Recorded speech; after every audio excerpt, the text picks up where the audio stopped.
আচ্ছা, আপনারা কি এই ঘটনাটি জানেন বা এই মানুষটিকে চিনেন?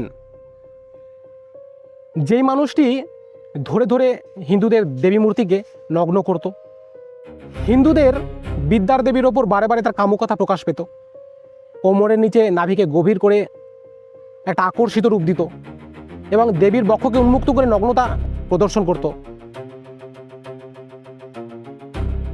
এই যে বারবার করে এই উল্লাসিত জিহাদি চিন্তা ভাবনার সঠিক রূপকার রূপ দিতেন, এই রূপকারের আসল পরিচয়, যার নাম মকবুল ফিদা হোসেন। আচ্ছা, একে কি কেউ বলেনি যে হে জিহাদিদের ছাগলের তৃতীয় সন্তান, আপনি কেন আপনার হযরত মুহাম্মদের চিন্তা করে বিকৃত ছবি আঁকেননি? আপনি না হয় স্বপ্নে দেখেননি হযরত মুহাম্মদ কেমন দেখতে ছিল, তবুও তো একটা মোহিনী রূপ দিয়ে কুরুচিকর ছবি আঁকতে পারতেন। অবাক করার বিষয় যে জানি না তিনি বেঁচে আছেন কিনা, আর যদি বেঁচে থাকেন তাহলে আমার এই ভিডিওটি দেখছেন কিনা।